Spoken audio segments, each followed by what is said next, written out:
Boy meets girl, and boy says to girl, I want you to be my girlfriend. The girl says, why?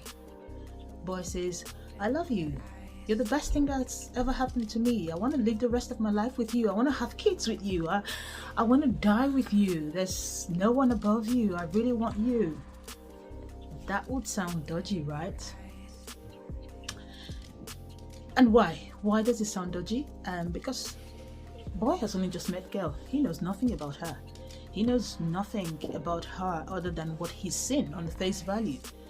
So how does he know that he wants to spend the rest of his life with the girl?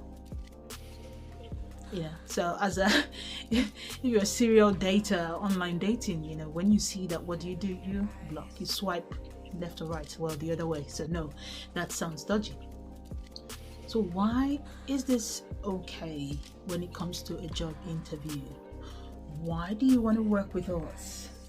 Why is it okay?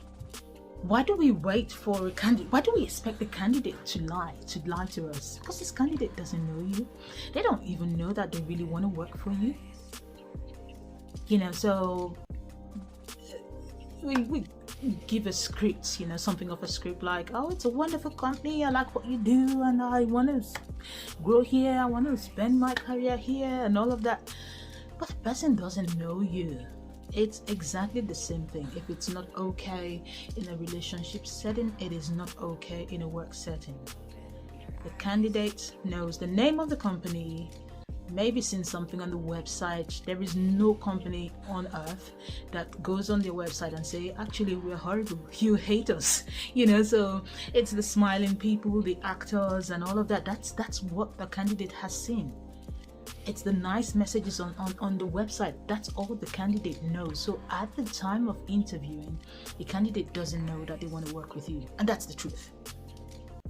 So we can get someone to, candidates can come up with whatever script, whatever lies, say something that you want to hear, because I think that's really the point of this question. I want to hear that. I want to hear. And then you hear people saying something like, oh, they didn't sound enthusiastic enough. They didn't come across like, I didn't get that message from them. But imagine if I was a girl sitting down and asking all these guys, why do you want me? And listening to what they say to find out who has the most, praise of me, or who's the most eloquent and who's the most scripted. I mean, you get a good actor and they will tell you the right things that you want to hear. But in all honesty, the person who's interviewing the candidate doesn't know you. They don't know why. They don't even know whether they want to work with you. This is a prospecting it's a prospect at this stage. So what I see it as, it's a meeting point between an opportunity and an availability. You've got an opportunity and I'm available. That's all it is right now. I don't know that I really want to work with you. I don't know that I'm really terribly excited about working with your company just yet. Okay? At CEO level, maybe. So if I was going in for a CEO level, then I need to know why I want to lead this company. I would have some history, some background. So maybe there is some merger and acquisition coming up. Maybe there's some big stuff in the horizon. That's fine. At that level, that's fine. But come on, if you're employing an admin officer, they don't know. they just know the name of your company. They've read something on the website. They know what business you're into, and that's fine. All they need to know really is your business model. So I know the sector in which you operate. I know who your potential customers could be. I know, what your marketing channels to an extent. I might not even know all of it, but just have a broad idea of a business model. So you're not a bad company. You're not doing anything illegal. You're not about to go into liquidation tomorrow. I know those, but I don't know much more. And I think that's okay. I don't know the value that this question adds, and I have seen hiring managers make decisions just based on that question. Oh, this person sounded more enthusiastic. Person A was a better actor than person B, full stop. It's not. If you notice, if everyone you hired was really genuine and honest about the reason they wanted to work with you or for the company, why do we have many staff members who are still not engaged? Why do we have low engagement rates and people really not happy? People who have quit mentally, they're still there physically, but they hate it, but they come in there because it's a job, it's what's available, or for some other reasons. So in my opinion, people only know truly know whether you want to work in a place when you're already there. You're in there, you've seen, okay, the job description is what I expected, the people are what I expected. It's at that point that you truly know that, oh yeah, I want to work here, I want to stay here, I want to grow here. But at the point of interview, it's a bit like a relationship. So going back to my example, at the point that I meet a guy, I don't really know much about him. I've got expectations. He tells me things, when we meet, when we date, he tells me things.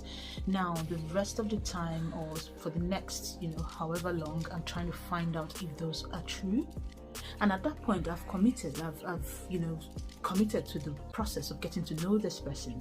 And that this is where you have the offer stage. I've made you an offer.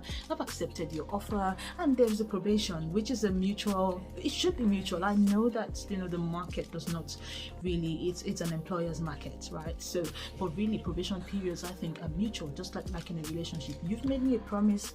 I've accepted it, and I've made you a promise as well to say I would work to this standard. I'll be a good person, a good team player, and all of that. And the probation period is really when I know that I want to work with you. So I think that question actually should be moved further down. So after the probation, ask the person, why do you want to work for us? That's the time the person will have an answer. And if they're honest enough, they might say, oh, I have a friend who just, after struggling, and that's, I think, she was right in doing what she did, because she had fought through the interviews and everything, and she got in, and the job was not what she expected at all. And she probably stayed about 2 weeks, 3 weeks, and she said, you know what, I'm gone. Now the hiring manager was angry, but that's what a probation period is. It should be a mutual probation period. You're looking at me and I'm looking at you. You are looking at me like, is this ideal? Does she fit into my team? I'm asking myself exactly those same questions. Do I fit in? Do I feel welcome? Is the job description what I expected it to be? Are people what I expect them to be? Everything else, is it working as I thought it would work? And that's what probation periods are about. So I believe that question is irrelevant at the interview stage, except you're looking at maybe a CEO level where the person needs to have a bit more insight into why they want to lead this company. I think the question is egotistic. I think it's a bit narcissistic, It's like me just sitting down and gathering all these people. So you've got a short list of people and you're asking everybody, tell me how wonderful we are. What have you heard about us? What do you know about us? Why us? I don't think it's appropriate. Asking that question at the interview stage is appropriate. I think it's just, looking for people to come massage your ego. So like I said, move it to the after the probation period. I think it serves a better purpose there. But instead of asking the person, maybe ask them, what have you heard about us? How much do you know about us? I think that's a better question to ask. So what have you heard? And it's really your duty to tell them about your company and tell them with all honesty, answer their questions.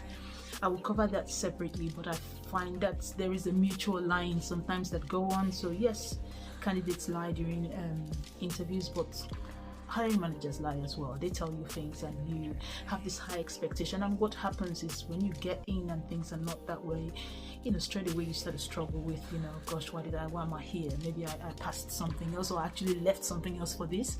And so to speak honestly about your company. Tell them the good, the bad, the ugly.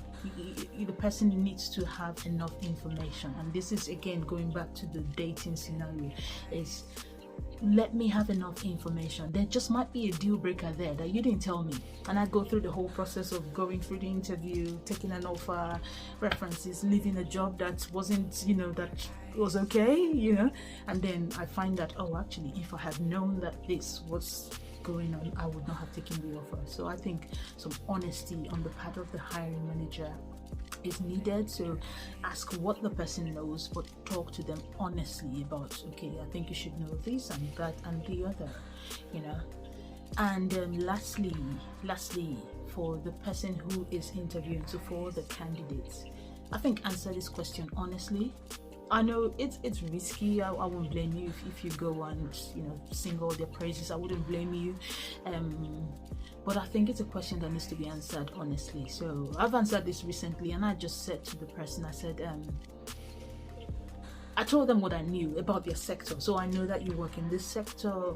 I know that you know, operate within this, you know, with this sort of technology. I'm interested in that sector, that technology, and that sort of thing. But they said, so why us? And I said, I don't know, not yet. So yeah, I said, I said, first of all, I've seen your website, but I don't know that I know enough to say, oh, this is why, for example, I want to work with A over B. Like, I don't know at that level, and it's something that I'm expecting that you would tell me. I'm expecting you to talk to me about, you know, what's unique about your company. So that's the way I answered it. And I did say, you know, at this stage, it's still a prospect, you know, for you and for myself. We are still prospecting. I can't, you know, honestly tell you right now that I've made up my mind, like, you know, I really want to work for you, because I don't know enough, but I'm hoping that you will tell me. And that's the way I answered it. And good or bad, again, I'm not saying answer it that way. You know, it depends on what you're confident, you know, enough to do. But that's the way I've answered the question. But I think that, again, the onus is on the hiring manager to not put the candidate in a position where they have to come up with a story or a lie or some sort of, you know, to be fake. So I think this question really should be moved further down. So ask, after I've spent, I don't know, 3 months probation, 6 months probation, 1 year, say, you know, do you want to be here and why? And the person would have, you know, first-hand explanation, first-hand knowledge of the company enough to be able to tell you why they want to carry on being there.